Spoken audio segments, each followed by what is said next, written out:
आ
गुरुर्ब्रह्मा गुरुर्विष्णुः गुरुर्देवो महेश्वरः गुरुः साक्षात् परं ब्रह्म तस्मै श्री गुरवे नमः। व्यासं वसिष्ठनप्तारं शक्तेः पौत्रमकल्मषम् पराशरात्मजं वन्दे सुकतातं तपोनिधिम्। शुक्लांबरधरं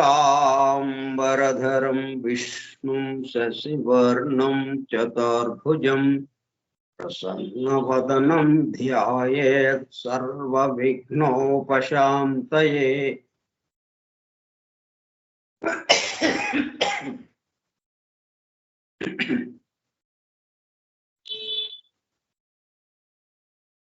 अगज आनन पद्मार्कं गजाननमहर्निशम् अनेकदं तं भक्तानाम् एकदन्तमुपास्महे।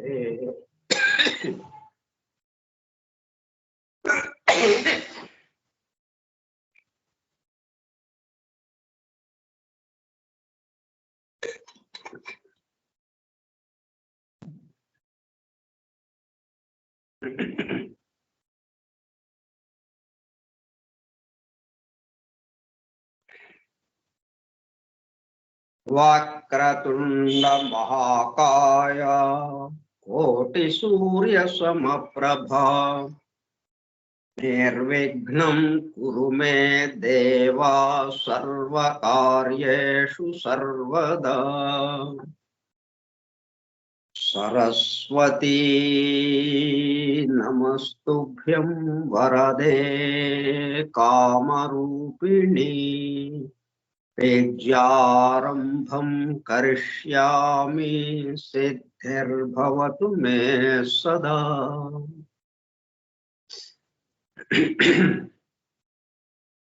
ॐ भूर्भुवः स्वः ॐ तत्सवितुर्वरेण्यं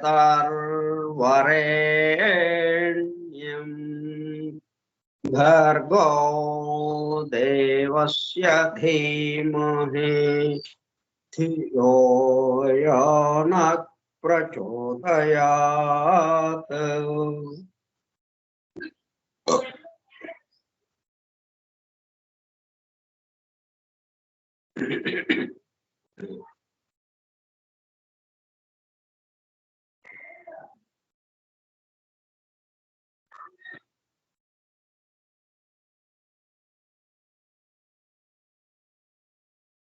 Vasudeva.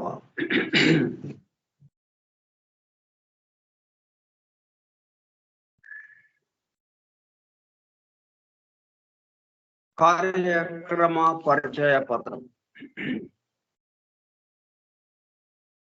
Forum for truth seekers, సత్యాన్వేషకుల బృందము. పరమ గురువులు హెలెనా పెట్రోనా బ్లవెట్స్కీ ద్వారా సమస్త మానవాళి ఆధ్యాత్మిక అభివృద్ధి పరిపూర్ణతల కొరకు అందించిన మ్యాగ్నమ్ ఓపస్ పరమాద్భుత దివ్య గ్రంథము ద సీక్రెట్ డాక్ట్రిన్, రహస్య సత్య సూత్రము, వాల్యూమ్ 1 కాస్మోజెనసిస్, ప్రథమ సంపుటము బ్రహ్మాండోత్పత్తి క్రమము, part 1 cosmic evolution and 7 stanzas from the book of Dhyan, ప్రథమ భాగము ధ్యాన గ్రంథములోని 7 స్టాంజాస్ లో వివరింపబడిన బ్రహ్మాండ పరిణామము. గ్రంథ పఠనము, అధ్యయనము, అవగాహన, ఆత్మదర్శనము కార్యక్రమము.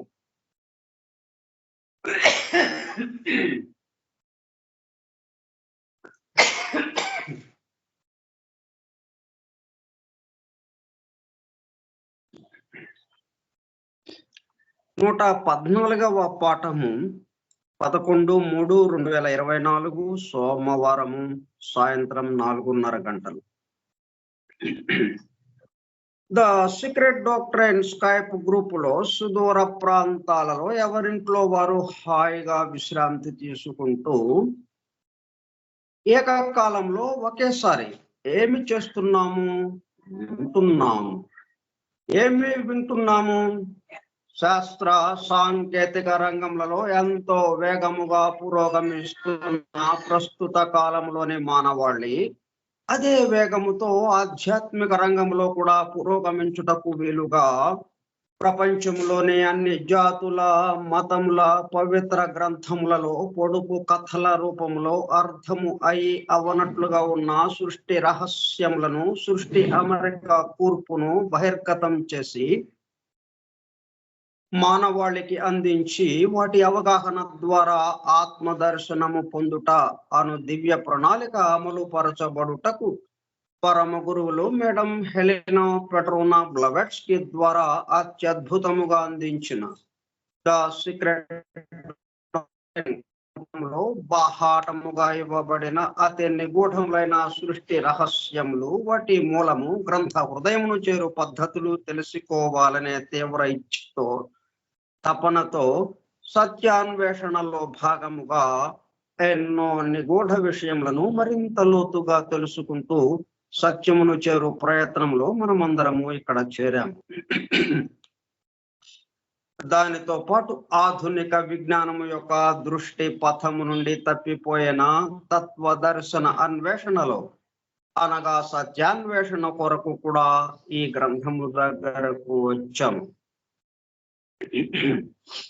The true student of the secret doctrine is a జ్ఞాన యోగి అని మేడం బ్లవెట్స్కీ అన్న మాటలను నిజం చేయటానికి మనమందరము జ్ఞాన యోగిగా అవుటకు కూడా ఇక్కడ చేరాము. వివరాలు తెలుసుకోవడం వరకే కాకుండా మనం వివరాలు తెలుసుకుంటూ ఆ వివరాలుగా మారిపోవటం. గత 2 సంవత్సరముల 8 నెలల కాలము పాటు ద సీక్రెట్ డాక్ట్రైన్ గురించి తెలుసుకోవడానికి ప్రయత్నించిన మనము ప్రస్తుతము ఇక్కడ చేరి ద సీక్రెట్ డాక్ట్రైన్ ను తెలుసుకుంటూ ఆపై సమస్త విశ్వముగా రూపుదాల్చిన ద సీక్రెట్ డాక్ట్రైన్ యందు ప్రవేశించి ద సీక్రెట్ డాక్ట్రైన్ గా స్వస్థితి యందు మేల్కాంచుటకు చేస్తున్న చిరు ప్రయత్నమే ఈ కార్యక్రమము. ఈ దివ్య జ్ఞాన మహాయజ్ఞ కార్యక్రమంలో పాల్గొని చెవియొగ్గి వినుచున్న, అనగా ఒళ్ళంతా చెవులు చేసుకుని వినుచున్న ప్రియ సత్యాన్వేషక సోదర శ్రోతలందరకు నమస్కారం.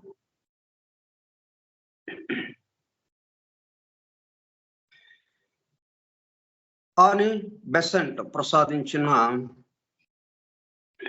Universal prayer invocation. Oh, hidden life, vibrant in every autumn. Oh, hidden light shining in every creature. Oh, hidden love embracing all in oneness.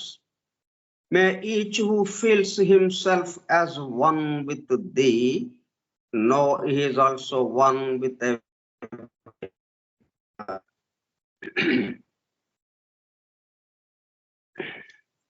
Hidden గా ఉన్నటువంటివి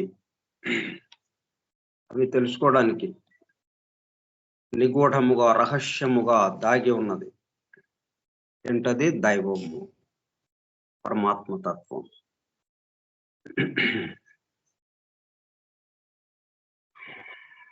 సరే, ఈ రోజు నుంచి మనకి మన ముస్లిం సోదరులకు సంబంధించి రంజాన్ మాసం ప్రారంభమవుతుంది. ఉపవాసాల పండుగ. ఈ రోజు నుండి ఉపవాసం దీక్ష ప్రారంభిస్తారు వాళ్ళు. వాటి గురించి కొన్ని విషయాలు తెలుసుకుని మనం మన క్లాసులో వెళ్దాం. అంటే అవన్నీ మనకి ఎందుకులేండి, ఇది మనది కదా, మన సబ్జెక్టు వేరు కదా, అవన్నీ ఊళ్ళో వాళ్ళే మనకెందుకు అన్నట్టుగా అనిపించవచ్చు. కానీ మన చుట్టూ ఏం జరుగుతుందో అది కూడా కొంచెం మనం అవగాహన చేసుకుంటే, అంటే మనం న్యూస్ పేపర్ ఎందుకు చదువుతాం, వార్తాపత్రిక, మన చుట్టూ ఏం జరుగుతుందో, మన ఊళ్ళో, మన రాష్ట్రంలో, మన దేశంలో, ఈ ప్రపంచంలో అనేక దేశాల్లో ఏంటి జరుగుతోంది. ఏదైనా బాధాకరమైనది విషయం వచ్చినప్పుడు, ఏదైనా ప్రకృతి ఉత్పాతాలు జరిగి ప్రాణ నష్టం జరిగినప్పుడు అయ్యో అని మనకి బాధ కలుగుతుంది. ఆ కంపాషన్, మనలో ఉన్నటువంటి జాలి, కరుణ, దయ అది బయటికి వ్యక్తం అవడానికి అది వీలవుతుంది. అట్లాగే ఎవరో విజయం సాధించారు. ఒక అతను మన ప్రపంచంలో ఉన్నటువంటి 7 ప్రాంతాలు అత్యున్నత శిఖరాలు వాటిని అధిరోహించాడు. మన తెలుగువాడే అధిరోహించాడు. అటువంటి విన్నప్పుడు ఎంత గొప్ప విషయం సాధించాడు ఇతను అని మనము ఎంతో సంతోషిస్తాము. ఇట్లా వాటికి ప్రతిస్పందించడం. ఒక దేశం పేదరికంతో బాధపడుతూ ఉంది, అయ్యో అని అనుకుంటాం. ఇట్లా ఏమవుతుంది అప్పుడు, మన అందరి గురించిన ఆలోచన మనలో కొద్ది కొద్దిగా ప్రారంభమవుతుంది, మన వరకే పరిమితం కాకుండా. అట్లాగే ఈ పండుగలకి సంబంధించి అనేక రకాల మతాలు, సాంప్రదాయాలు, అనేక జాతులకి సంబంధించిన సంప్రదాయాలు, వాటిని గురించి కూడా మనం కొంత అవగాహన చేసుకుంటూ ఉంటాయి. అన్నిటి సర్వమత సమానత్వము అన్నది మనకి అలవడటానికి అవకాశం ఉంటుంది. దేని పట్ల మనము భేద దృష్టితో కాకుండా వాళ్ళకి అందింది వాళ్ళు దానికి తగిన విధంగా వాళ్ళు అనుసరిస్తూ ఉన్నారు. మనకి అందింది మనం తల్లిదండ్రులు సాధారణంగా ఏ మతానికి సంబంధించిన వాళ్ళు ఉంటారో ఆ మతానికి సంబంధించిన వాళ్ళంగా మనం ఉంటాం. పుట్టిన దగ్గర నుంచి అలాగా పెరుగుతూ ఉంటాం. సరే, మతాలు మారటం అనేది కొంత అది వేరే విషయము. కానీ సాధారణంగా జరిగేది ఆ మతానికి సంబంధించి ఆ మతాన్ని అనుసరిస్తున్న వారి కుటుంబంలో పుట్టడం వల్ల మనం ఆ మతాన్ని స్వీకరించి ఆ మతంగా మనం వెళ్ళిపోతూ ఉంటాం. అదే దానికి సంబంధించిన వాళ్ళం మనము అన్నట్టుగా. అదే ముస్లిం కుటుంబంలో పుడితే ముస్లింగా, క్రిస్టియన్ కుటుంబంలో పుడితే క్రిస్టియన్గా, ఇట్లాగా దేనికి సంబంధించిందైతే దానికి అన్నట్టుగా అయిపోతుంది. కాబట్టి ఇవన్నీ వీటి యొక్క అంతర్లీనంగా, హిడెన్ గా, నిగూఢంగా దాగి ఉన్న విషయం ఏంటి? మొత్తం దైవము. ఏ మతం తీసుకున్నా, ఏ మతానికి సంబంధించిన పవిత్ర గ్రంథం తీసుకున్నా, అవి మత గ్రంథాలు కాదు, పవిత్ర గ్రంథాలు. అందరికీ సంబంధించినవి, అందరి కోసము ఇవ్వబడ్డారు. అందరి కోసము వచ్చారు ప్రవక్తలు, మహాత్ములు, అవతార పురుషులు. కృష్ణుడు హిందువుల కోసమే వచ్చాడా? కాదు కదా. మొత్తం ఈ భూలోకంలో ఉన్నటువంటి సమస్త మానవాళి కోసం. ఇట్లా అందరూ ఆ విధమైనటువంటి ఆలోచన విధానం మనకి కొంచెం అలవాటు అవుతుంది. ఇట్లాగా మనం అక్కడేంటి జరుగుతుంది, ఇక్కడేంటి జరుగుతుంది అని మనం తెలుసుకోవడం ద్వారా. ఇది శుభాల మాసం, రమజాన్ మాసం వచ్చేసింది. ఇది వరాల వసంతం. పవిత్ర రంజాన్లో అన్ని శుభాలే. మొదటి 10 రోజులు కారుణ్య భరితమైనవి కాగా, రెండవ 10 రోజులు క్షమాపణ దినాలు. ఇక మూడవ 10 రోజులు నరకాగ్ని నుండి విముక్తి ప్రసాదించేవి. ఉపవాసం ప్రారంభం కాగానే దైవ కారుణ్యం వర్షించడం మొదలవుతుంది. 11వ రోజు అంటే 2వ దశలోకి ప్రవేశించగానే దైవం తన దాసుల తప్పులను క్షమించి వేస్తాడు. 3వ దశలోకి చేరుకోగానే నరక భయం నుండి విముక్తి కలుగుతుంది. దైవ ఆదేశాలను పాటిస్తూ సత్కార్యాలు ఆచరిస్తూ దుర్మార్గాలకు దూరంగా ఉండే వారికి ప్రతి నెల, ప్రతిరోజు, ప్రతి క్షణము కారుణ్య భరితమే. అయితే రంజాన్లో మాత్రం దైవ కారుణ్యం విశేషంగా వర్షిస్తుంది. ఈ పండుగలు ఏర్పాటు చేయడంలో ఉన్న అంతరార్థం, ఆ సమయంలో అంతరిక్షంలో అనేక రకాల నక్షత్రాలు, గ్రహాలు, సౌర మండలాలు, ఈ గోళాలు ఇవన్నీ వాటి కక్షలో పరిభ్రమిస్తూ ఉన్నాయి. ఆ కక్షలో పరిభ్రమిస్తూ ఈ సమయానికి ఒక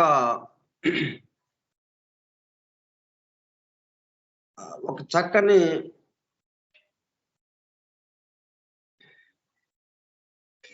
దగ్గర అవటం కానీ, ఒకదాని నుంచి ఒకటి ప్రసారం అవటానికి వీలుగా అది ఏర్పాటు చేయడం కానీ జరుగుతుంది. దానివల్ల ఏమిటి, అంతకుముందు కన్నా దీని తర్వాత కన్నా ఈ సమయంలో అద్భుతమైన శక్తి, ఆ కాంతి విడుదలవుతూ ఉంటుంది. దానిని మనమందరము స్వీకరించడానికి ఇటువంటి పేరుతో అందరి యొక్క ఉద్దేశం ఒకే దాని మీద లగ్నం అవటం, ఒకే విషయం మీద. ఇప్పుడు రంజాన్ మాసం, ఇక అందరూ ముస్లిం సోదరులందరూ మొత్తం కలిపి ఏకాగ్రంగా దాని మీదే దృష్టి నిలపటం, దానికి సంబంధించే ఆలోచించటం, దానికి సంబంధించే పనులు చేయటం. ఇలా మన పక్కన వాళ్ళు చేస్తుంటే వాళ్ళు అలా చేస్తున్నారు, ఇలా చేస్తున్నారని మనం చెప్పుకోవటం. అందరి దృష్టి ఒకే ఒక్క విషయం మీదకు వెళ్ళిపోతుంది. అప్పుడేమవుతుంది, అక్కడి నుంచి మనము ఆ అద్భుతమైన శక్తిని గ్రహించి మనలో ఆ వెలుగు మేల్కొల్పటానికి అవకాశం ఏర్పడుతుంది.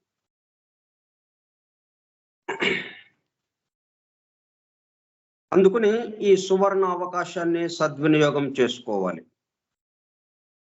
మనస్ఫూర్తిగా ఆత్మ సంతోషంతో వ్రతం పాటించాలి, నియమబద్ధంగా నమాజులు చేయాలి, తరావీహులు ఆచరించాలి, నఫిల్ ఆరాధనల పట్ల ప్రత్యేక శ్రద్ధ వహించాలి, పవిత్ర ఖురాన్ను అర్థం చేసుకుంటూ చదివే ప్రయత్నం చేయాలి. ఒక విద్యార్థి పరీక్షల తరుణంలో ఎలా శ్రమిస్తాడో విశ్వాసులు రంజాన్లో అలా శ్రమించాలి. చదువును నిర్లక్ష్యం చేసి పరీక్షలను పట్టించుకోకపోతే విద్యార్థి ఎలా నష్టపోతాడో, రంజాన్ శుభ తరుణంలో అలక్ష్యంగా వ్యవహరిస్తే విశ్వాసులు కూడా అలాగే నష్టపోతారు. అందుకనే ఉపవాసం ఉద్దేశాన్ని అర్థం చేసుకునే పాటించాలి. కళ్ళు, చెవులు, కాళ్ళు, చేతులు, నోరు, అన్ని అవయవాలు ఉపవాసం ఉండాలి. కేవలం పస్తులు ఉండడమే రోజా కాదు. రోజా స్థితిలో కళ్ళు చెడు చూడకూడదు, చెవులు చెడు వినకూడదు, నోరు అసభ్యం పలకకూడదు, కాళ్ళు చేతులతో చెడు వైపుకు వెళ్ళకూడదు, మనసులో చెడు తలంపులు రాకూడదు. అప్పుడే రోజా ఉపవాస వ్రతం పరిపూర్ణమవుతుంది. ఇలాంటి రోజా మాత్రమే సత్ప్రభావాన్ని చూపగలుగుతుంది, భావి జీవితానికి దిక్చూచిగా నిలవగలుగుతుంది. ఇలాంటి స్థితినే పవిత్ర ఖురాన్ తక్వా అని పేర్కొంది. కనుక పూర్తి స్పృహతో, చైతన్య ప్రతిఫలాపేక్షతో వ్రతం పాటించాలి. దైవం అందరికీ రంజాన్ శుభాలను సమృద్ధిగా ప్రసాదించాలని కోరుకుందాం. ఇది రాసింది ఎండి ఉస్మాన్ ఖాన్. ఆయన ఈ విషయం మనకి వివరించారు. పవిత్ర రంజాన్ మాసం ప్రారంభమవుతున్న సందర్భంగా ఈ విషయం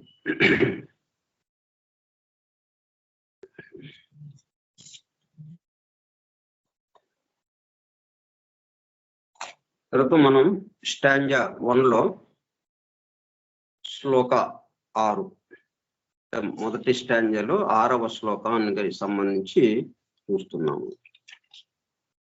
6వ శ్లోకంలో 3 భాగాలుగా ఇచ్చారు. మొదటి భాగము the 7 sublime lords and the 7 truths had ceased to be. సాధ్యులు అనే పురాణ వాంగ్మయము వ్యవహరించుచున్న సర్వాంతర్యామి యొక్క ముద్దు బిడ్డలైన అత్యున్నత సూక్ష్మ రూపంలోనున్న విశ్వ దేవతలు లేక విశ్వ ప్రభువులు 7 మరియు వారి నుండి ఒక్కొక్క పరివర్తంలో ఒక్కొక్క బోధిసత్వుని ద్వారా వెలువడే 7 మహాసత్యములను వాటి వాటి కార్యకలాపములు నిలుపదల చేయబడి స్తంభింపబడినవి. ఇక రెండవ భాగం and the universe, the son of necessity, was immersed in paranishpanna, absolute perfection, paranirvana, which is yang kuram. ప్రళయ సృష్టి స్థితుల ఆవశ్యకత కలిగిన తనయుడు అనే విశ్వము వ్యక్త అవ్యక్త స్థితులకు అతీతమైన పరనిష్పన్న లేక పరనిర్వాణ స్థితి అనే మహామన్వంతర పరిపూర్ణ స్థితి యందు సంయోగము చెంది ఉన్నది. దీనికి సంబంధించి మనము వివరించుకుంటున్నాం.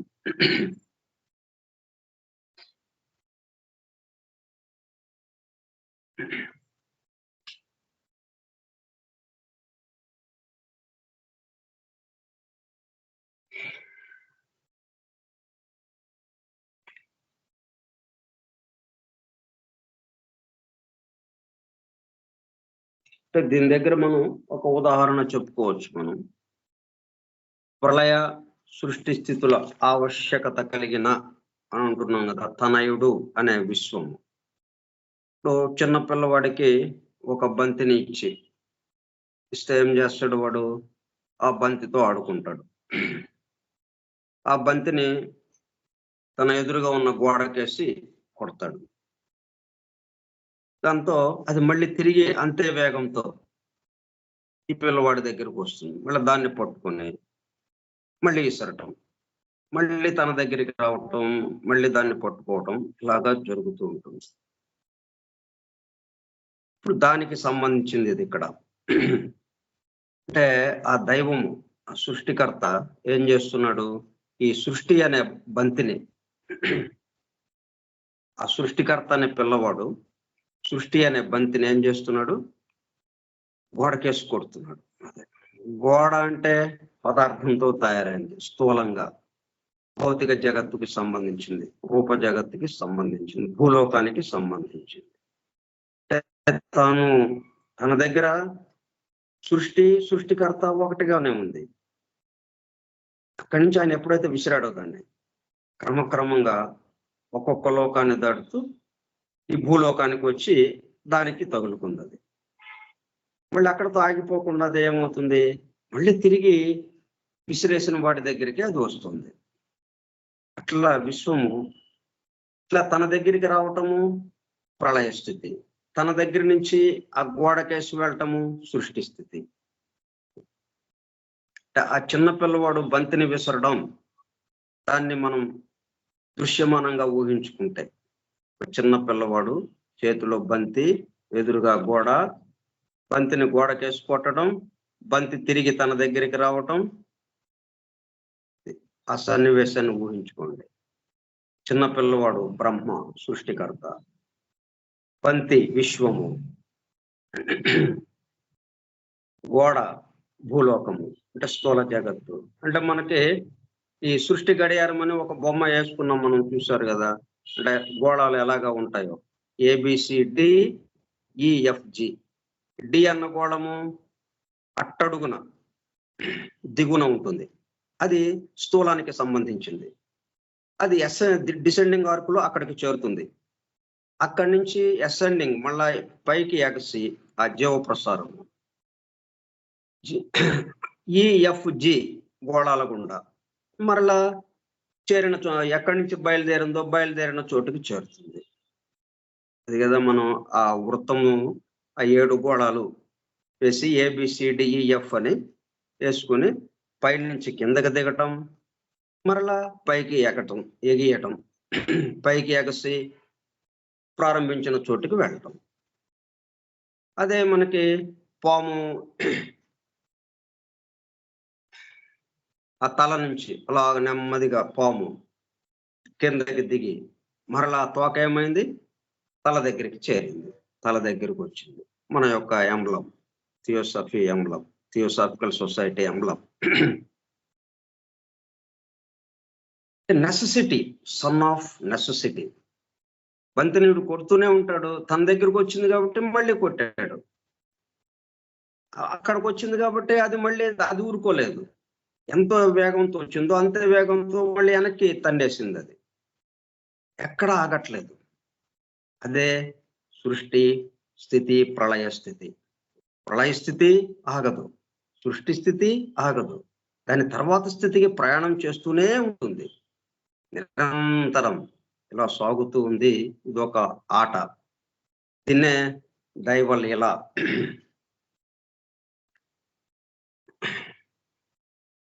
భగవంతుని లీల అని అంటాం. ఆయనకి ఇదంతా ఒక ఆటలాగా సాగుతూ ఉంది ఇది అన్నట్టుగా. వ్యక్త అవ్యక్త స్థితులు. వ్యక్త స్థితి అంటే ఆ గోడ దగ్గరికి చేరటం. అది అవ్యక్త స్థితి అంటే మరలా విసిరేసిన చోటకి రావటం, విసిరివేయబడిన వాడి దగ్గరికి రావటం.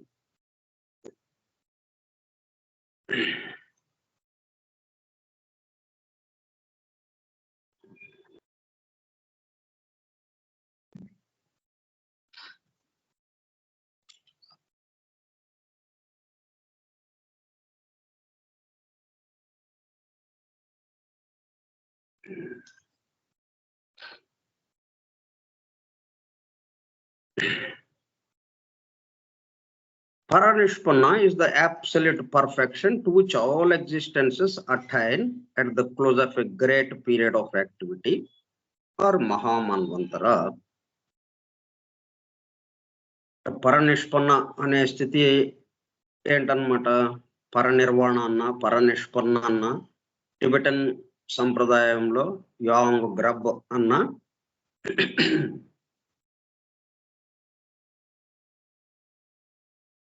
ఏకత్వ స్థితి, మోక్ష స్థితి, నిర్వాణ స్థితి.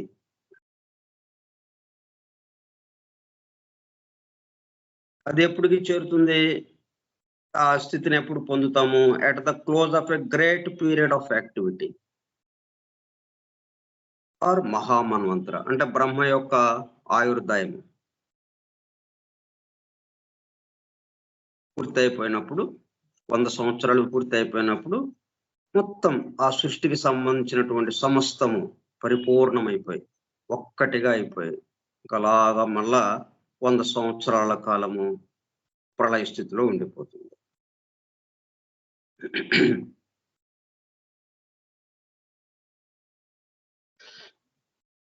అంటే అట్లాగని ఇంక మళ్ళా లోకాలకి ఇవేమీ ఉండవా అంటే, ఇప్పుడు సముద్రపు అలలు మనం గుర్తుకు తెచ్చుకుంటే దాన్ని దృశ్యమానంగా ఊహించండి. సముద్రపు అలలు ఆగుతున్నాయా? నిరంతరం ఒక అల వస్తుంది, ఒడ్డుని తాగుతుంది, మళ్ళీ వెంటనే వెనక్కి వెళ్ళిపోతుంది. ఇక ఆ అలతో అయిపోయింది కదా, ఇంకా ఆగిందా? మళ్ళీ కొత్త అల వచ్చేసింది, ఇంకొక అల.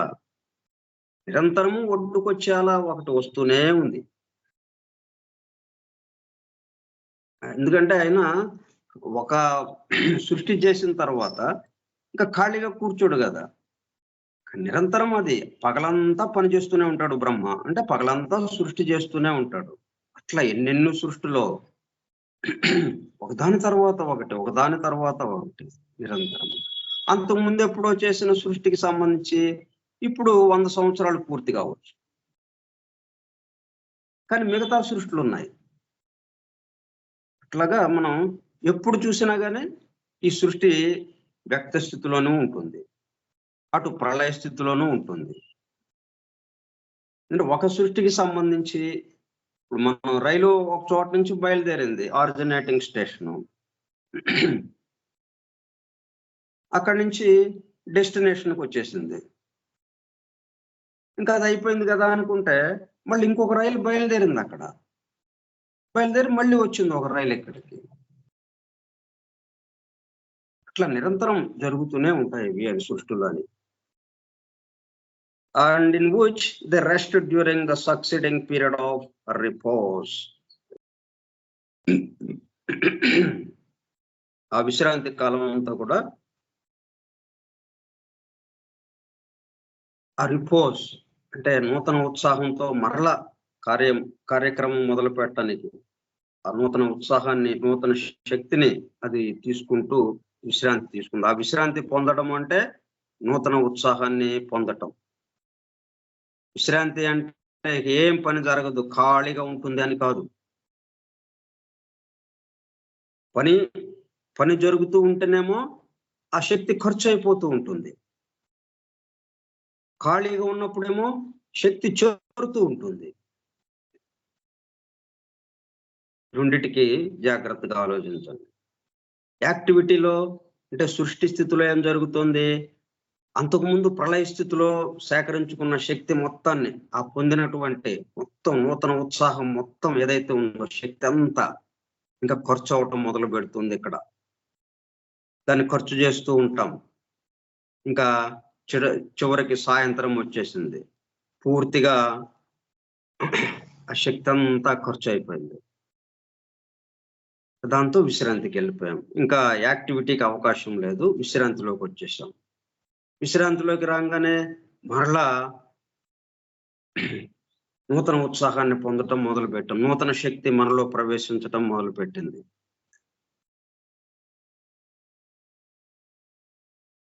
మరలా ఆ ప్రళయ స్థితి అంతా అయిపోయిన తర్వాత, ఆ రెస్ట్ పీరియడ్ పూర్తిగా అయిపోయిన తర్వాత మరలా సృష్టి స్థితికి వచ్చేటప్పటికల్లా నిండుగా, ఉదయం లేచేటప్పటికల్లా ఎలాగుంటాం, మొత్తం సర్వప్రాణులు ఏదైనా కావచ్చు, ఉదయం ఉషస్సు ఎలాగుంటుంది, సూర్యుడితో సహా ఎంత ఉత్సాహంగా వచ్చేస్తారు అందరూ. ఏమైంది, అంతకుముందు రాత్రి అంతా, అంతకుముందు పగలు మొత్తం ఖర్చు అయిపోయినటువంటి శక్తిని సమీకరించుకుని నూతన శక్తితో ఉదయానికి ఉషస్సు తొంగి చూస్తున్నప్పుడు, ఉషోదయం అవుతుంది, అందరూ వేల్కాంచుతారు నిద్రాస్థితి నుంచి పూర్తి శక్తియుక్తులతో. పడుకున్నప్పుడు అలాగే పడుకున్నాం, రాత్రి పడుకోబోయేటప్పుడు పూర్తి శక్తి ఖర్చు అయిపోయింది, ఏమాత్రము శక్తి లేని స్థితిలో అలాగా విశ్రాంతికి పడుకున్నాం. ఇంకా పని చేయటం అనేది లేక అలసటతో శక్తి లేక అలసటతో పడుకున్నాం. మేల్కాంచేటప్పుడు కల్లా ఏమైంది, అలసట, ఉత్సాహంతో లేచామా లేదా పైకి? ప్రళయ స్థితిలో ఏం జరిగింది, ఏమి జరగలేదు, ఖాళీగా ఉంటుంది అనేది కాదు, ఎంతో పని జరుగుతుంది.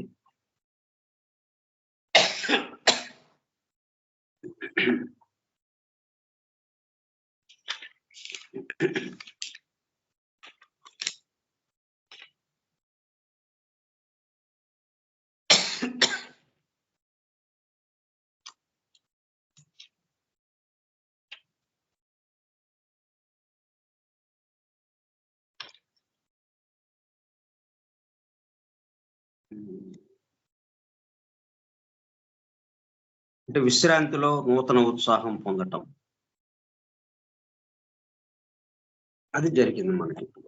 జరిగి ఉదయానికి ఉత్సాహంతో లేచాం. Okay, in Tibetan it is called యాంగ్ గ్రబ్.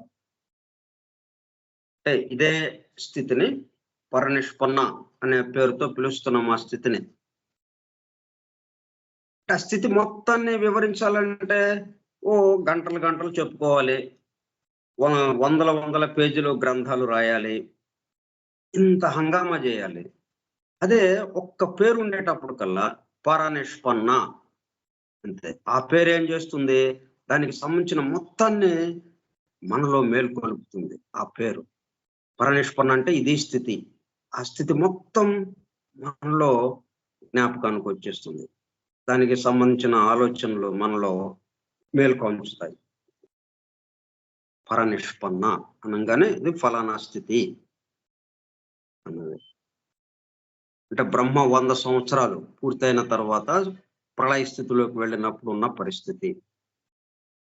అంటే పరిపూర్ణంగా సమస్త జీవులు పరిపూర్ణమైపోయి, సమస్త సృష్టి, సమస్త విశ్వము ఎక్కడ అపరిపూర్ణమన్నది లేకుండా పూర్తిగా పండు పండి అందే అన్నట్టుగా అన్నమాట. ఇక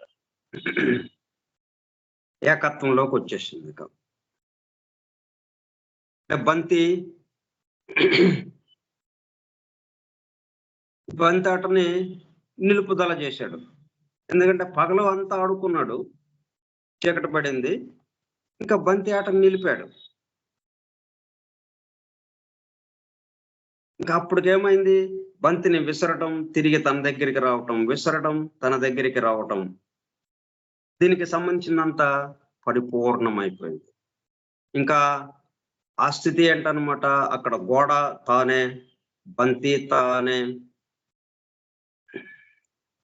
విసరటము, తిరిగి అది తన దగ్గరికి చేరటము, ఈ మధ్యలో ఉన్న చోటు, దీనికి సంబంధించిన కాలము, స్పేస్ అండ్ టైం మొత్తం సమస్తము తానుగా మారిపోయింది, తనమయమైపోయింది.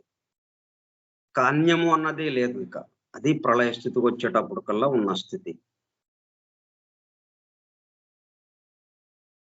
దాన్ని టిబెటన్ పరిభాషలో, టిబెటన్ సంప్రదాయంలో యాంగ్ గ్రబ్ అన్న పేరుతో పిలుస్తున్నారు. ఆ పేరు పెట్టడం వల్ల మనకి ఉపయోగం. ఒక వ్యక్తి పేరు పిలుస్తున్నాం, ఆ పేరు పిలవంగానే అతనికి సంబంధించిన విషయాలు మొత్తం, అతనితో మనకున్న పరిచయానికి, అతని స్వభావము, అతని మాట తీరు, అతని వ్యవహారము, అతను ఏం చేస్తాడు ఏంటి, ఇవన్నీ ఆ ఒక్క పేరులో బయటకు వచ్చేస్తాయి. మొత్తం మనకి జ్ఞప్తిలోకి వచ్చేస్తుంది. అట్లాగా ఈ యాంగ్ గ్రబ్ అనగానే ఆ పరనిష్పన్న స్థితి. Up to the day of the Yogachara school అంటే ఇంత తేలికగా ఉండేది. Up to the day of the Yogachara school యోగం సంబంధించి, ఆత్మ విద్యకి సంబంధించి చెప్పడం కానీ, బోధింపబడడం కానీ, బోధన స్వీకరించే వాళ్ళు కానీ, గురువు కానీ, శిష్యులు కానీ, వారి ద్వారా బోధింపబడే ఆత్మ విద్య కానీ ఇంత తేలికగా ఉండేది. పిల్లవాడు బంతిని విసరడము, గోడకేసి విసరడం అన్నంత తేలికగా, ఒక ఆటలాగా, రహస్యమేమి లేదు, క్లియర్గా ఉంది కదా. ఒక చిన్న ఉదాహరణ మనకి సమస్తం దాంట్లో వచ్చేసింది. గోడ భూలోకం, ఏడవ లోకం పూర్తిగా స్థూలానికి ఉన్నది, అంటే డి గోళం. పైనుంచి కిందకి డిసెండింగ్ ఆర్క్ గా దిగి డి గోళం దగ్గర పూర్తిగా భౌతికత చెంది, అక్కడి నుంచి మళ్ళా పైకి ఎగసి సూక్ష్మంగా మరలా బయలుదేరిన చోటకి చేరటం. ఇది ఇట్లా ఒక్కసారిగా కాకుండా మరలా మరలా మరలా మరలా ప్రతిసారికి మరికొంత మెరుగ్గా, మరికొంత మెరుగ్గా, అంటే ఏకత్వ స్థితికి దగ్గరగా రావటం కోసం. అదే సమయంలో డిసెండింగ్ ఆర్క్ గా అనేకత్వ స్థితికి సంబంధించి, స్థూలానికి సంబంధించి అభివృద్ధి చెందుతూ, అంటే స్థూలం ఎంత అభివృద్ధి చెందితే అప్పుడు సూక్ష్మము అంతగా అభివృద్ధి చెందటం జరుగుతుంది. అంటే స్పిరిట్ అండ్ మ్యాటర్ ఒకటి తగ్గటము, ఒకటి పెరగటము ఉండకూడదు. మ్యాటర్ తగ్గిపోయి స్పిరిట్ పెరిగితే అప్పుడు మనం ఏకత్వ స్థితికి వెళతాము అనే భావన కాదు, అన్నది కాదు. మ్యాటర్ ఎంత ఉందో, మ్యాటర్ ఎంత పూర్తిగా, ఇక అంతకు మించి మ్యాటర్ లేదండి. మ్యాటర్ ఇక స్థూలానికి ఇంకా వెళ్ళేది లేదు. ఇక అది సాచురేషన్ పాయింట్, ఇక శిఖరం. ఆ శిఖరం తర్వాత మనం ఎక్కడానికి కొండ లేదు, ఇక అక్కడ పర్వతం లేదు ఇంకా అన్నట్టుగా స్పిరిట్ టోటల్ గా పూర్తిగా పరిపూర్ణంగా వచ్చేసేయాలి. అదే సమయంలో స్పిరిట్ ఆత్మకి సంబంధించి పరిపూర్ణంగా రావటం. అప్పుడేమవుతుంది? స్పిరిట్ అండ్ మ్యాటర్ సమం అవటం, రెండిటి మధ్యన న్యూట్రల్ గా.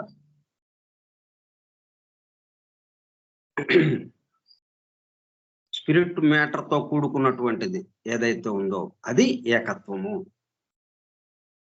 దాన్నే పార్వతీ పరమేశ్వరులు అర్ధనారీశ్వర తత్వంగా మనకి సంకేతంగా పెట్టింది. మరి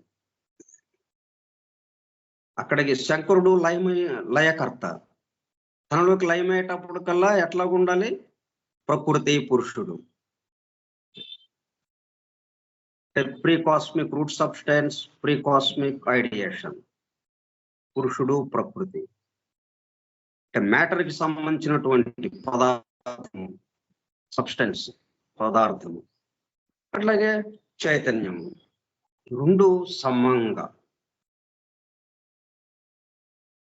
ప్రళయ స్థితి అట్లాగా ఉంది.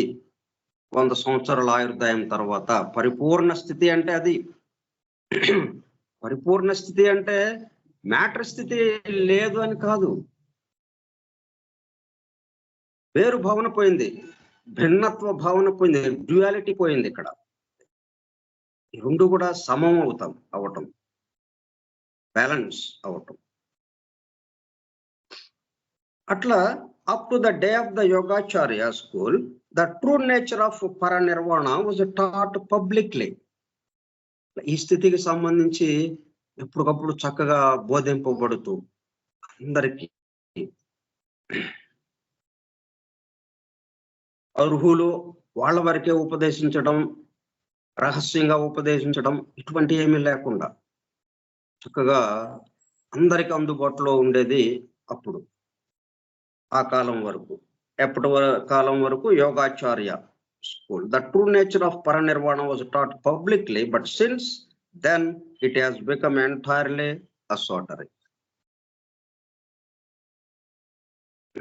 యోగాచార్య అంటే మనకి శ్రీకృష్ణ పరమాత్మ దగ్గర నుంచి మొదలవుతుంది అన్నట్టుగా ఉంది. మనం అంటే ఆయన కాలం వరకు చక్కగా బోధింపబడటం ఉండేది బాహాటంగానే. ఇంకా అక్కడి నుంచి రహస్యము అన్నట్టుగా, నిగూఢముగా, అందనట్టుగా అర్హులకు మాత్రమే ఉపదేశించబడడం ఇలాగా వచ్చింది. ఎందుకని? రాబోయేది కలియుగం. కలియుగము అంటే మిగతా 3 యుగాల కన్నా స్వార్థము పూర్తిగా స్వార్థపూరితంగా ఉండడం జరుగుతుంది. అంటే నేను నా కోసం, నేను నాది నా కోసం అన్నది మ్యాటరు పూర్తిగా పరిపక్వతకు వచ్చిన స్థాయి అన్నమాట. మ్యాటర్ ప్రభావం ఎక్కువగా ఉన్నట్టుగా ఉంటుంది. అందుకని ఆ సమయంలో నేను నాది నా కోసము అన్న భావనతో కదులుతూ ఉన్న వాళ్ళకి ఈ ప్రకృతికి సంబంధించిన, ఈ సృష్టి రహస్యాలకి సంబంధించిన వివరాలు బాహాటంగా అందజేస్తే అప్పుడు దాన్ని ఏం చేస్తారు? వాళ్ళు వాళ్ళ అభివృద్ధికి, వాళ్ళ వ్యక్తిగత అభివృద్ధికి ఉపయోగించడానికి ప్రయత్నం చేస్తారు. అంటే దుర్వినియోగపడటం జరుగుతుంది. అందుకని ఇప్పుడు అణుశక్తి బయటకు వచ్చింది, అణుశక్తి యొక్క రహస్యం. అదేం జరిగింది? దుర్వినియోగం చేయడానికి, అంటే ఇతరుల మీద ఆధిపత్యం సంపాదించడానికి, దేశాలు ఒక దేశం ఇంకొక దేశం మీద ఆధిపత్యం సంపాదించడానికి, ఆక్రమించడానికి ఇంకొక దేశాన్ని ఈ అణుశక్తిని అణుబాంబు ద్వారా భయపెట్టి అట్లా చేయటానికి, దుర్వినియోగం చేయటానికి అది ఉపయోగింపబడింది. మరి అణుశక్తి అనేది దేనికి? మొత్తం సమస్త మానవాళికి ఒక చక్కటి సౌకర్యాలు కూర్చడానికి వీలుగా అది అందరికీ ఉపయోగపడాల్సింది. అది కానీ అది ఎట్లాగా మారింది? దుర్వినియోగపడింది. అంటే నేను నాది నా కోసము అన్న భావన ఉండడం, ఇది ప్రాధాన్యత వహిస్తూ ఉండడం వల్ల అందుకని ఈ రహస్యము అన్నది మరి పెట్టాల్సి వచ్చింది అన్నమాట. అంతకుముందు నేను నాది అన్న భావన తక్కువ ఉంది కాబట్టి బాహాటంగా ఎవరికి అందినా కానీ వాళ్ళ యొక్క ఉద్దేశం ఎలా ఉండేది, తమ చుట్టూ ఉన్న వారి కోసం అన్నట్టుగా ఉండేది. కాబట్టి ఎక్కడ దుర్వినియోగపడటం అనేది జరగలేదు అన్నట్టుగా. అంటే కొంత కొంత ఉంది. అది మొత్తం పేరుకుపోయి రాక్షసుడి రూపంలో ఇప్పుడు రావణాసురుడు ఉన్నాడు. ఆ రావణాసురుడు కాలంలో మొత్తం అన్ని లోకాల ప్రజలకు సంబంధించి కొంత మేరకి ఏదైతే స్వార్థం ఉందో, నేను నాది నా కోసం అని ఆ మొత్తం పేరుకుపోయి రావణాసురుడు యొక్క రూపంలో అక్కడ తిరుగాడటం జరిగింది ఆయన రూపంలో. ఆయన ఆయన రావణాసురుడు అక్కడ ఉన్నాడంటే అర్థం ఏంటి? ఆ కాలంలో ఉన్న ప్రజలకి సంబంధించిన భావాలు ఆ పద్ధతిలో ఉన్నాయి. వాళ్ళలో అంతర్లీనంగా వాళ్ళు పైకి వ్యక్తం చేయలేకపోవచ్చు, బాహాటంగా వ్యక్తం చేయలేకపోవచ్చు, కానీ అంతర్లీనంగా ఆ భావనతో వాళ్ళు కదులుతున్నారు.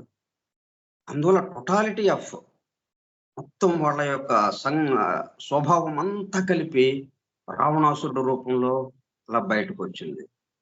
ఎందుకు అట్లాగా వచ్చింది? మరి వాళ్ళలో ఉన్న భావనలని మళ్ళా సమస్థితికి తీసుకురావాలి.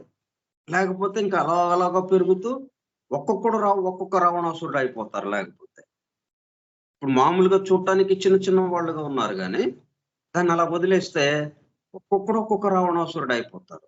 అందుకని మళ్ళీ సమస్థితికి తీసుకురావడానికి ఉపయోగపడేటట్టుగా ఒక చోట కేంద్రీకరింపబడుతుంది. అది రావణాసురుడు రూపంలో కేంద్రీకరింపబడింది. అప్పుడు ఆయన్ని సంహరిస్తే అంటే తనలోకి హరిస్తే, సంహరించటము అని పెట్టారు చూడండి మాట. అది రాముడు దైవము రామావతారంగా వచ్చి ఆయన్ని సంహరించడం జరిగింది. అంటే తనలోకి తీసుకోవటం జరిగింది, తనలో హరింపజేసుకున్నాడు.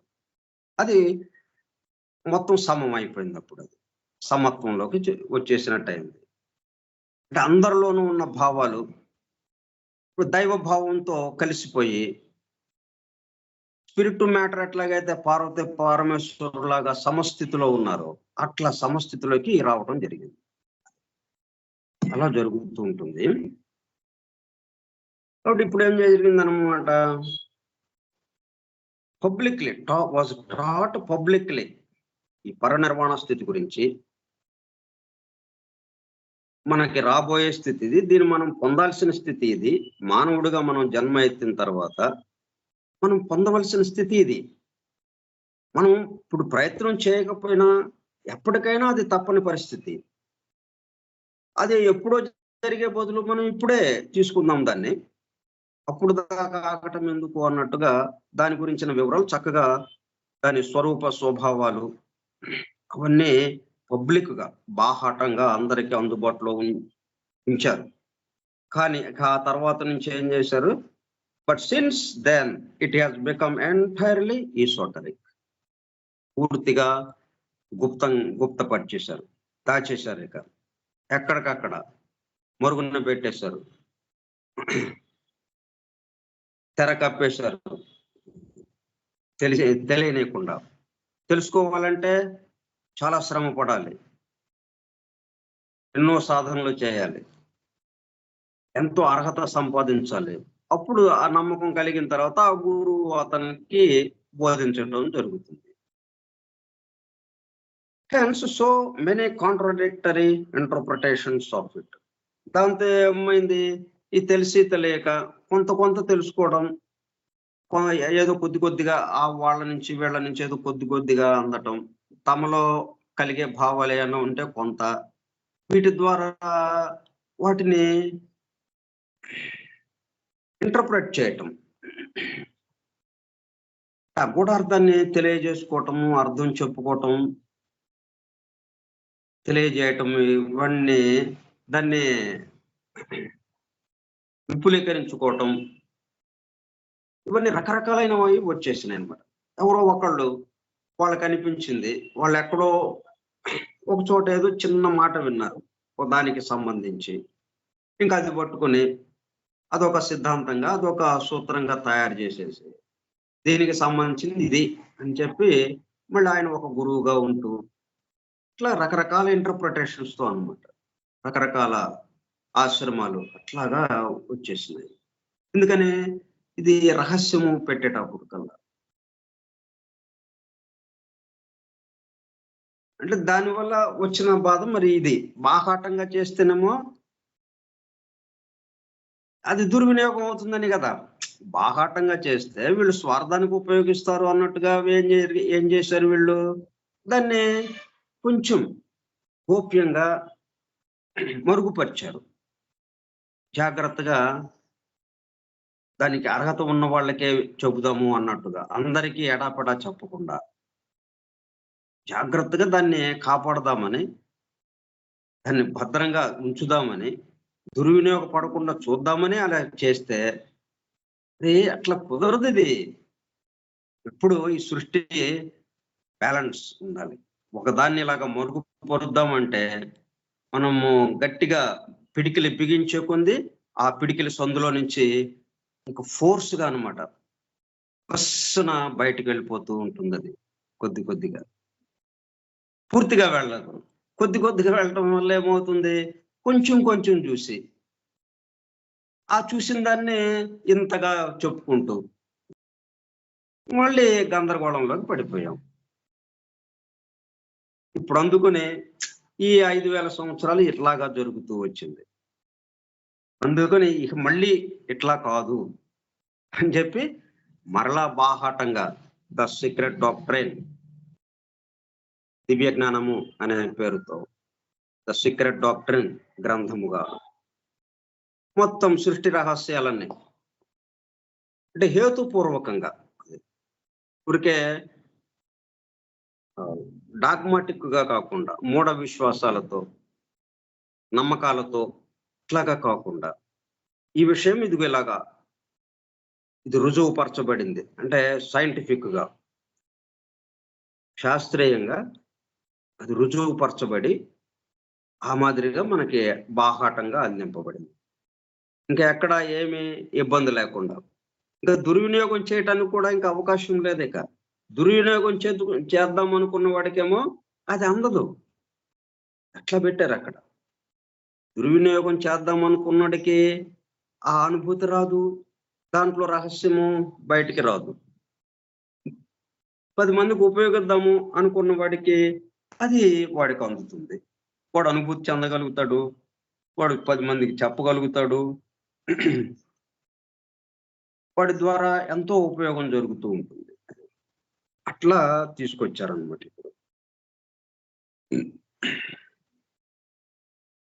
It is only a true idealist who can understand it. It is only a true idealist who can understand it. And then concepts వచ్చినాయి కదా, కాంట్రాడిక్టరీ ఇంటర్ప్రిటేషన్స్, ఒకదానికొకటి విరుద్ధంగా. ఒక ఆయన ఒకటి చెప్తే ఇంకొక ఆయన ఇంకోటి ఏదో చెప్తున్నాడు. ఇలా రకరకాలైన యోగ పద్ధతులు, సృష్టికి సంబంధించిన విషయాల్లో రకరకాలుగా ఇట్లాగా ఒకదానికొకటి సంబంధం లేకుండా, ఒకదానికొకటి భేదంతో విభేదిస్తూ, ఒకళ్ళు ఒకటి చెప్తే అది కాదని ఇంకొకళ్ళు ఇంకోటి విభేదం కుదరదు కదా. ఉన్నదో ఒకటే, ఆ ఒకదానికి సంబంధించిన ఒకే పద్ధతి ఉంటుంది. ఇంకా ఆ పద్ధతులు అనేక రకాలు ఉండడం అనేది జరగదు. కాబట్టి ఇది ఎట్లాగా జరుగుతుంది అంటే మళ్ళీ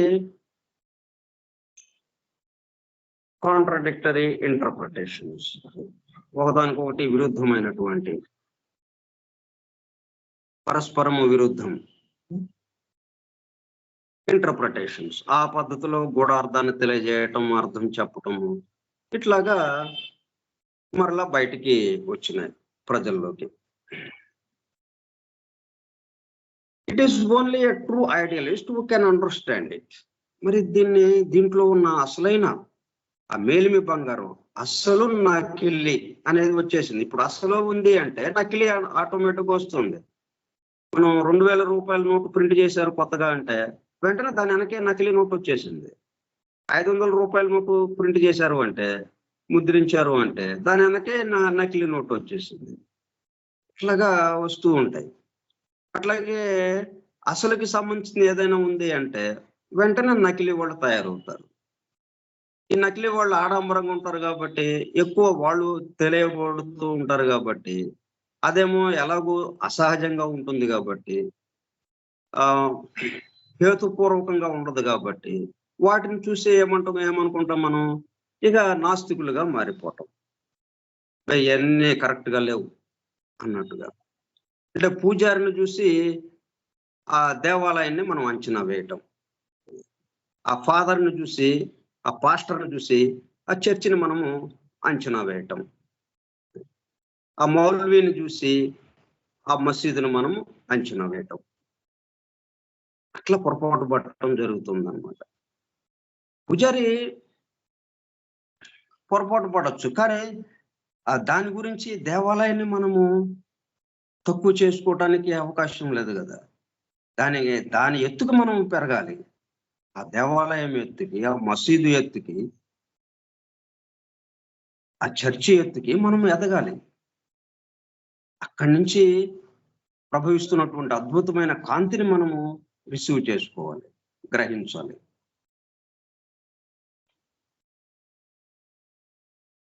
కాబట్టి ఏ ట్రూ ఐడియలిస్ట్ ఎవరైతే ఆదర్శవాదిగా ఉంటారో, అంటే వీటిల్లో ఉన్న మంచి చెడుని జాగ్రత్తగా ఆలోచించి,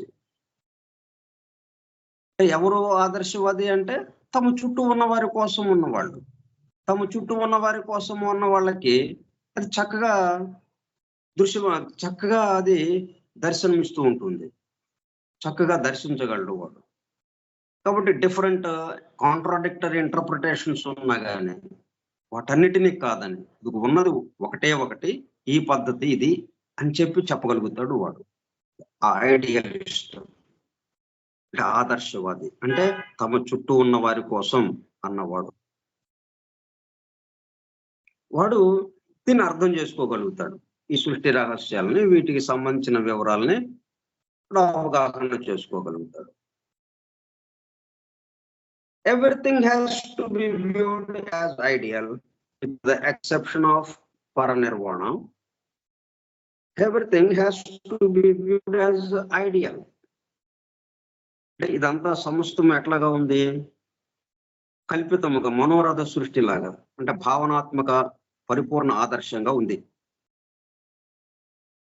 మానసికంగా అది ఐడియల్ అనేటప్పుడు కల్లా అంటే రూపమేమి లేకుండా ఊహాత్మకంగా, ఊహాజనితంగా అది దీనికి సంబంధించిన విషయం. ఎందుకంటే ఊహాత్మకంగా అంటే మనకి దైవము కనపడేది కాదు. ఈ సృష్టి ప్రారంభం నుంచి కామలోకం దాకా మనకి తెలిసేది కాదు. ఒక్క భూలోకమే కదా మనకి తెలిసేది. మిగతా వేటిని మనము దాన్ని ఫీల్ కాలేకపోతున్నాం. కాబట్టి అవన్నీ ఐడియల్ అయిపోయినాయి, అంటే ఊహాత్మకంగా ఉన్నాయి, అవునో కాదో అన్నట్టుగా ఉన్నాయి. Everything has to be viewed as ideal with the exception of paranirvana. అయితే పరనిర్వాణ స్థితికి వచ్చేటప్పుడు కల్లా by him who would comprehend that state and acquire a knowledge of how non-ego, voidness and darkness are three in one and alone self-existent and perfect. ఈ సృష్టిని అర్థం చేసుకోవటంలో, అంటే తన స్వస్థితిని అర్థం చేసుకోవడానికి, తన స్వస్థితిని అనుభూతి చెందటానికి ఆ మార్గంలో ఆ పరనిర్వాణ అన్నది ఏదైతే ఉందో, పరనిర్వాణ స్థితి ఏదైతే ఉందో అది ఇతను గ్రహించగలుగుతున్నాడు. ఈ ఐడియలిస్ట్ ఎవరైతే ఉన్నారో వాడు గ్రహించగలుగుతున్నాడు. By him who would comprehend that state and acquire a knowledge of how non-ego, voidness and darkness are three in one and alone self-existent and perfect. తనకు తను ఉనికి కలిగి ఉండటం, తనకు తను ఉండడం అంతే.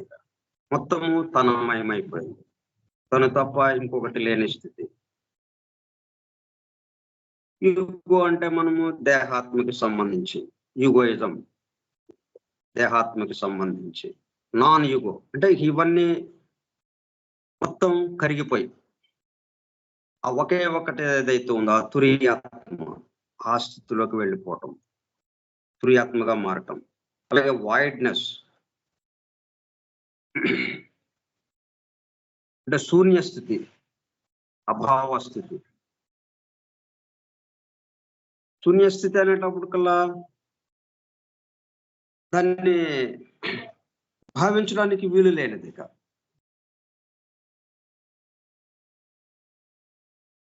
And darkness. కాబట్టి ఇక అది ఎలాగా ఉంది, చీకటి అన్నట్టుగా ఉంది. అంటే మనం ఇలాగా ఈ భౌతికంగా ఆ స్థితిని ఊహించుకుంటా ఉంటే ఈ పద్ధతిలో ఉందన్నమాట. చీకటి అన్నట్టుగా ఉంది. అది వెలుగే కానీ మనకి చీకటిగా ఉంది. అది darkness or 3 in 1 and alone, self existent and perfect.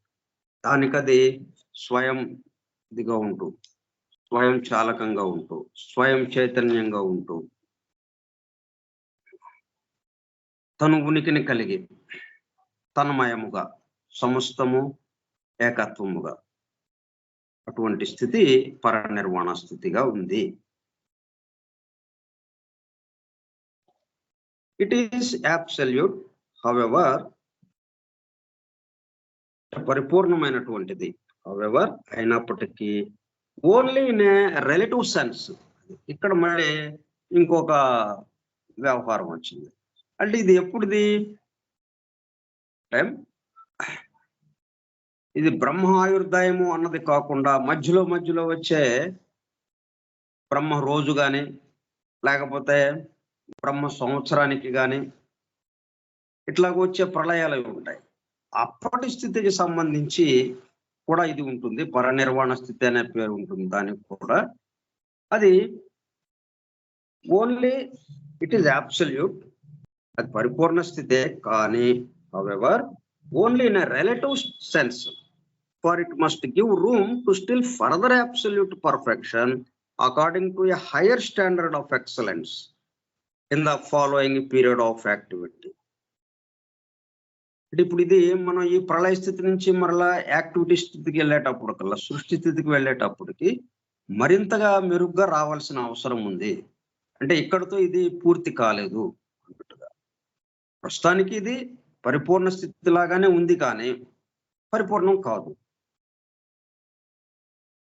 Next మళ్ళీ ఈ ప్రళయ స్థితి పూర్తయిన తర్వాత యాక్టివిటీలోకి వెళ్ళేటప్పుడు కల్లా, యాక్టివిటీ పీరియడ్ లోకి, సృష్టి స్థితిలోకి వెళ్ళేటప్పటికి ఆ సృష్టి స్థితిలో మరలా మరింత మెరుగ్గా, అది మరింత పరిపూర్ణ స్థితికి దగ్గర అవటానికి సంబంధించిందిగా ఉంది ఇప్పటి స్థితి. ఈ ప్రళయ స్థితిలో ఉన్న ఇప్పటి స్థితి, ఈ పరనిర్వాణ స్థితి రాబోయే యాక్టివిటీ పీరియడ్ లో, సృష్టి స్థితిలో మరింత మెరుగ్గా, మరింత పరిపూర్ణ దశకి చేరుకోవటానికి కావలసినట్టుగా ఉంది. అంటే అభివృద్ధి చెందటానికి వీలుగా ఉంది. అభివృద్ధి చెందాలి, ఇంకా పూర్తి కాలేదు, అభివృద్ధి పూర్తి కాలేదు.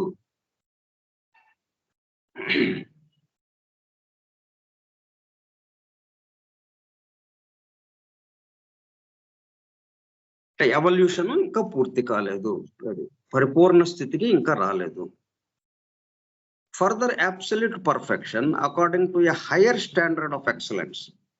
ఇప్పుడున్న స్థితి కన్నా ఇంకా మరింత మెరుగైన, ఉన్నతమైనటువంటి,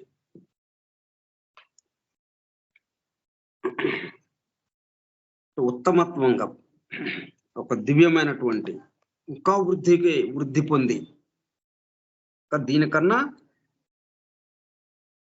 ఇంకా ఉత్కృష్టమైనటువంటిది, ఉన్నతమైనటువంటి స్థితి రావడానికి వీలుగా ఇప్పుడు ఈ ప్రళయ స్థితిలో ఉంది. అంటే ప్రళయ స్థితిలో ఇది ఉంది అంటే అర్థం ఏంటి, ఇది పూర్తిగా పరిపక్వం చెందలేదు అన్నట్టు. పరనిర్వాణ, పరనిష్పన్న అంటే పరిపూర్ణ స్థితి అన్నప్పటికీ అది పూర్తిగా పరిపూర్ణం కాదు, ఇంకా అవ్వాల్సిన అవసరం ఉంది. To a higher standard of excellence in the following period of activity.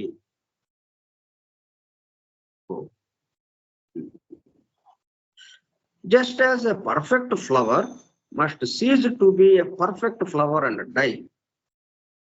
దానికి మనం అది అర్థం చేసుకోవడానికి ఒక ఉదాహరణ ఏంటంటే, పర్ఫెక్ట్ ఫ్లవర్ అంటే మనం వృక్షాన్ని చూసామనుకోండి, చెట్టుని. ఈ మామిడి పండు ఎలాగొస్తుంది మనకి? పూత వస్తుంది ఈ వసంత మాసంలో. ఈ ఫిబ్రవరి మార్చి ఈ నెలల్లో పూత రావడం ప్రారంభమవుతుంది. అంటే ఫ్లవర్ వస్తుంది ముందు. ఆ ఫ్లవర్ ఏమవుతుంది? Perfect flower must cease to be a perfect flower and die in order to grow in to a perfect fruit. అది కాస్త ఏమవ్వాలి? To be a perfect flower and die, అంటే పరిపూర్ణమైనటువంటి పువ్వుగా మారి అది దాని నుంచి పిందె రావాలి మనకి, అంటే కాయకి సంబంధించింది రావాలి, ఆ ఫ్రూట్కి సంబంధించింది రావాలి మనకి. ఇది రావాలి అంటే అది చనిపోవాలి అన్నట్టుగా. Perfect flower die in order, ఎందుకు అది? To grow in to a perfect fruit. If a somewhat Irish mode of expression may be permitted. అంటే ఇది ఇక్కడ కొంచెం చిత్రంగా చెప్పారు ఈ విషయాన్ని. ఐరిష్ మోడ్ ఆఫ్ ఎక్స్ప్రెషన్ అని ఒకటి ఉంది. అంటే మనం భావాల్ని వ్యక్తీకరించడంలో రకరకాల జాతులకి సంబంధించి, రకరకాల ప్రజలకి సంబంధించి వాళ్ళ భాషలకు దాన్ని వ్యక్తీకరించడము రకరకాలుగా ఉంటుంది. ఆ భావాల్ని వ్యక్తీకరించడం ఐరిష్ మోడ్లో, అంటే ఐరిష్ పీపుల్, ఈ ఐరిష్ దేశానికి సంబంధించిన ప్రజలు, వాళ్ళు భావ వ్యక్తీకరణ ఎలాగుంటుంది కొన్ని సందర్భాల్లో. ఆ మోడ్ ఆఫ్ ఎక్స్ప్రెషన్ లో చూసుకుంటే ఈ చెప్పిన స్టేట్మెంట్ ఇలాగ ఉంటుంది అని కొంచెం దాంతో జత చేసి చెప్పారు. దాని విషయం మనం రేపు చెప్పుకుందాం. స్వస్తి ప్రజాభ్యః పరిపాలయంతాం న్యాయేణ మార్గేణ మహిషాః ఓ బ్రాహ్మణేభ్యః శుభమస్తు నిత్యం. లోకా సమస్తా సుఖినో భవంతు. లోకా సమస్తా సుఖినో భవంతు. లోకా సమస్తా సుఖినో భవంతు. ఓం శాంతి శాంతి శాంతి. ఓపికగా ఉన్నటువంటి సోదర సత్యాన్వేషక బృందమునకు ధన్యవాదములు. Thank you all. Vasudeva. Thank you sir.